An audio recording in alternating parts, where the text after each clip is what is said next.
Hello everyone, welcome back to my channel. This is Brinda Vijayaram. So இந்த வீடியோவில் நம்ம வந்து fluid and electrolytes ஓட one-liners ஸ்பெசிஃபிக்காக பார்க்க போகிறோம். ஸோ எந்த எலக்ட்ரோலைட்ஸ்க்கு எந்தெந்த சைடு எஃபெக்ட்ஸ் வரும், குறைஞ்சா எப்படி, அதிகமானா எப்படி, ஸோ அந்த மாதிரி one-liners வந்து நம்ம பார்க்க போகிறோம். So first one, total body water constitutes about 60% of adult body weight. Okay, so நம்ம total body weightல 60% வந்து only water. Infants have a higher percentage of total body water than adults. Okay, குழந்தைங்களுக்கு நிறைய வந்துட்டு percentage of water வந்து அதிகமாக இருக்கும். Intracellular fluid makes up nearly 2/3 of total body water. So intracellular வந்து 2/3 இருக்கும் and extracellular fluid account for 1/3 இருக்கும். Okay, so 2/3 is intracellular and 1/3 is extracellular. So அதிகமாக இருக்கிறது வந்துட்டு இன்ட்ராசெல்லுலார் தான். ஸோ இன்ட்ராசெல்லுலார் அப்படிங்கிறது செல்லுக்கு உள்ளே இருக்கக்கூடிய வாட்டர் அந்த amount.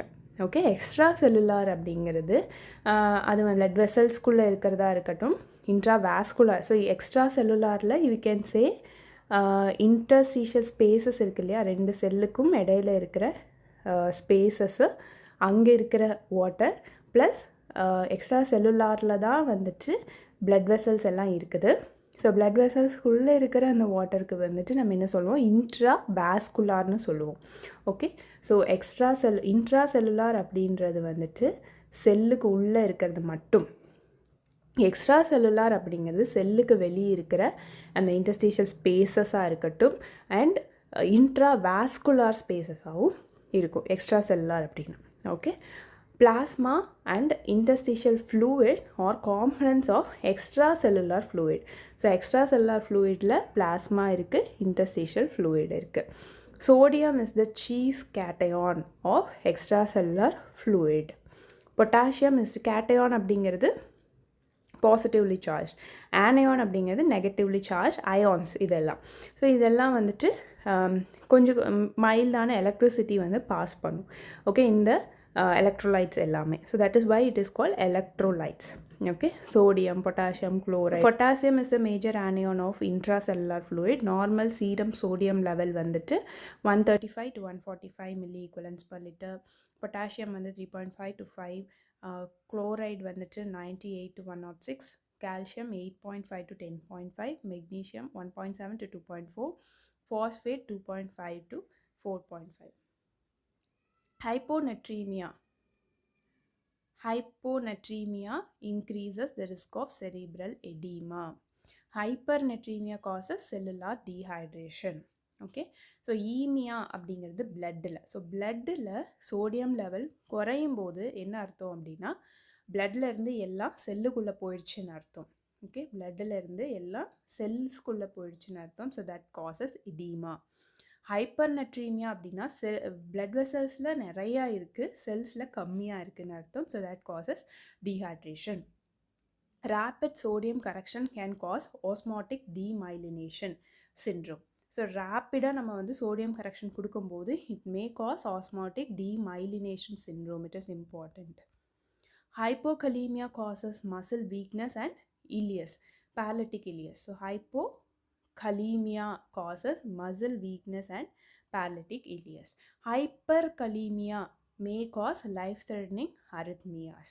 Okay, flattened T waves are seen in hypokalemia. Tall peak T waves seen in hyperkalemia. Calcium is essential for nerve impulse transmission. Hypocalcemia causes neuromuscular excitability. அதனால தான் வந்துச்சு ஹைப்போகால்சீமியாவில் நமக்கு சாஸ்டிக் சைன், ட்ரௌசி சைன், அந்த கண்ட்ராக்ஷன்லாம் இருக்கும். Okay,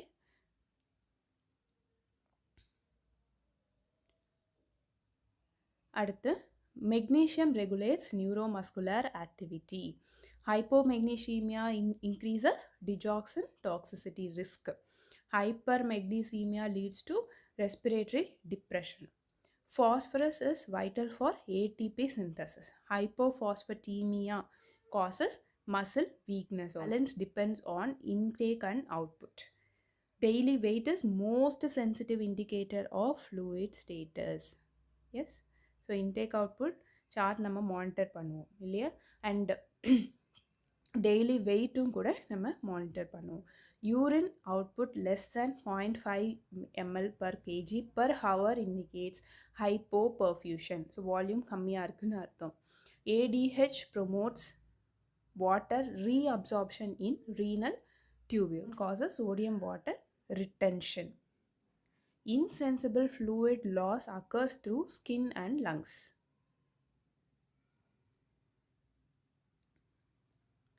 Dehydration leads to hemoconcentration. Fluid overload results in pulmonary edema. Edema is excess fluid in interstitial spaces. Third spacing involves fluid shift to non-functional spaces. தேவையில்லாத அந்த ஸ்பேசஸ்குள்ள தண்ணி தேங்கி நிற்கிறதுக்கு பேர் தான் என்ன சொல்லுவோம், தேர்ட் ஸ்பேசிங்னு சொல்லுவோம். ஸோ அது வந்து தேவையில்லாத வாட்டர் லாஸ் தான் அது. Isotonic fluids cause no net fluid shift. Yes, isotonic solutions எந்த ஃப்ளூயிட் ஷிஃப்ட்டும் உண்டாக்காது. ஐசோடோனிக் ஃப்ளூயிட்ஸ் நம்ம கொடுத்தோம் அப்படின்னா அது பிளட் வெசல்ஸ்லேயே தான் இருக்குமே தவிர எங்கேயும் போகாது. ஃபார் எக்ஸாம்பிள் NSRL எல்லாம். பட் ஹைப்போடானிக் சொல்யூஷன் கொடுத்தோம் அப்படின்னா ஹைப்போடானிக் என்ன பண்ணும், ஹைப்போடானிக் சொல்யூஷன் என்ன பண்ணும், பிளட் வெசல்ஸில் இருந்து செல்லுக்கு ஃப்ளூயிட் ஷிஃப்ட் பண்ணும். ஓகே, செல்லை வந்து ஹைட்ரேட் பண்ணும். அதுவே ஹைப்பர்டானிக் சொல்யூஷன் என்ன பண்ணும், செல்லுக்குள்ளே இருந்து பிளட் வெசலுக்குள்ளே உறிஞ்சி எடுத்துரும். Okay, so oral contains electrolytes similar to plasma. Hypotonic fluids causes cells to swell. Okay, hypotonic வந்துட்டு செல்லை வந்து ஸ்வெல் பண்ண வச்சிடும். ஹைப்பர்டானிக்ஸ் வந்துட்டு செல்லிலேருந்து பிளட் வெசல்ஸ்க்கு அந்த ஃப்ளூயிடை எடுத்துரும். Potassium should never be administered IV push. IV potassium must always be diluted. Central venous pressure reflects right atrial pressure. Yes, central venous pressure directly reflects the right atrial pressure. Normal CVP ranges 2 to 6 mmHg. Crackles on auscultation indicate fluid overload. Dry mucous membrane suggests dehydration. Skin turgor assessment helps detect dehydration. Metabolic acidosis shows low pH and low bicarbonate. Metabolic alkalosis, high pH and high bicarbonate. Respiratory acidosis caused by hypoventilation. Respiratory alkalosis from hyperventilation இதெல்லாம் வந்து important. Diuretics increases urine output. Loop diuretics can cause hypokalemia. Thiazide diuretics may cause hyponatremia. Osmosis is movement of water across semi-permeable membrane. Diffusion is movement from high to low concentration. See, diffusion எப்படிங்கிறது இங்கே நிறைய ஏர் molecules இருக்குது அப்படின்னா இந்த இடத்துல கம்மியாக இருக்குது. So நிறைய இருக்கிற இடத்துலேருந்து கம்மியாக இருக்கிற இடத்துக்கு அது மூவ் ஆகுது இல்லையா, அதுக்கு பேர் தான் வந்து டிஃப்யூஷன் அப்படின்னு சொல்லுவோம். ஃபார் எக்ஸாம்பிள் கிச்சனில் வந்து நம்ம சமைச்சிட்டு இருந்தோம் அப்படின்னா அந்த வாசனை வந்து ஃபுல்லாக ஹால் பெட்ரூம் அங்கே வந்து பரவுது இல்லையா, ஸோ அந்த பரவுதல் தான் நம்ம வந்து டிஃப்யூஷன் சொல்லுவோம். ஆஸ்மோசிஸ் அப்படிங்கிறது எந்த இடத்துல ஹை கான்சன்ட்ரேஷன் இருக்குதோ, ஃபார் எக்ஸாம்பிள் இங்கே வந்து நிறைய சர்க்கரை போட்டு கொஞ்சமாக தண்ணி ஊற்றி ஒரு கிளாஸில் வச்சுருக்கோம். இதே மாதிரி ஒரு கிளாஸில் வந்து கொஞ்சமாக சர்க்கரை இருக்குது, நிறைய தண்ணி இருக்குது அப்படின்னா இந்த தண்ணி இருக்கு இல்லையா, இந்த தண்ணி வந்து இந்த இடத்துக்கு தான் நோக்கி போகும். ஏன், அங்கே நிறையா சொல்யூட் இருக்குது, அதை கரைக்கணும். ஸோ கம்மியான சொல்யூட் கான்சன்ட்ரேஷன்லேருந்து அதிகமான சொல்யூட் கான்சன்ட்ரேஷனுக்கு வாட்டர் மூவ் ஆகுது இல்லையா, அதுக்கு பேர் தான் ஆஸ்மோசிஸ்ன்னு சொல்லுவோம். So active transport requires energy. Electrolyte imbalance affects cardiac conduction. ECG monitoring is essential in potassium imbalance. Oral rehydration solution treats mild dehydration. Severe dehydration requires IV fluids. Elderly patients are prone to fluid imbalance. Burn patients have increased fluid requirements. Shock causes decreased circulating volume. Hemodilution occurs in fluid overload. Sodium imbalance affects neurological status. Potassium imbalance affects muscle function. Calcium imbalance affects bone and heart. Magnesium imbalance affects reflexes. Phosphate imbalance affects energy metabolism. Strict IO monitoring is vital in ICU patients. Fluid therapy should be individualized. So ஒவ்வொரு பேஷண்ட்டுக்கும் ஏற்ற மாதிரி தான் fluid therapy இருக்கும்.